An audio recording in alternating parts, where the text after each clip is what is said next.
প্রেমে পড়লে মানুষ অনেক সময় নিজের স্বভাব আচরণ বদলে ফেলে।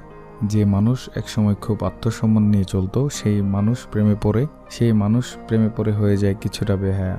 এই বেহায়াপনা কোনো নেতিবাচক বিষয় নয়, বরং একটি তার ভালোবাসার গভীরতা প্রকাশ করে। ভালোবাসার মানুষটি অবহেলা করলেও, কষ্ট দিলেও সে মানুষটিকে ছেড়ে যাওয়ার সিদ্ধান্ত নিতে পারে না। কারণ প্রেমে পড়লে মানুষ একরকম আশার জালে আটকে যায়। সেই জাল খুব নরম কিন্তু খুব শক্তিশালী।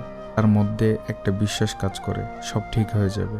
আজ যদি খারাপ হয়, কাল হয়তো সে আগের মতো ফিরে আসবে। এই আশা তাকে আটকে রাখে। আর শত অবহেলা, অপমান কিংবা তুচ্ছতাকে মেনে নিয়ে সম্পর্ক টিকিয়ে রাখতে চায়। মানুষটি যদি তীব্র ঘৃণাও দেখায়, তবুও প্রেমিক মানুষটি ভাবতে থাকে সে ঘৃণা করেছে, কিন্তু ভালোবাসা এখনো আছে। সে নিজেকে দোষ দিতে থাকে, আমি হয়তো বুঝতে পারিনি ওকে, আমি হয়তো সময় দিতে পারিনি। নিজের ভুল ধরে নিজেকে সংশোধন করতে চায়, কিন্তু সম্পর্ককে ভাঙতে চায় না।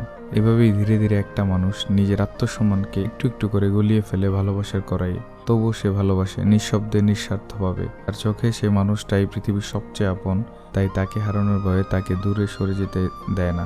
ও একদিন বুঝবে, সব আবার আগের মতো হবে।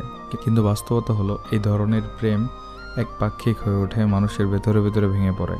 সে বাইরে স্বাভাবিক দেখালেও তার ভেতরে এক একটা অংশ ধ্বংস হয়ে যায়। তবুও সে চলে যেতে পারে না, কারণ হৃদয়ের টানটা যুক্তির চেয়ে বেশি শক্তিশালী। এই হলো প্রেমের বাস্তব রূপ, যেখানে ভালোবাসা মানেই সবসময় সুখ নয়, বরং অনেক সময় একা সহ্য করা, অপেক্ষা করা আর হার না মানার লড়াই।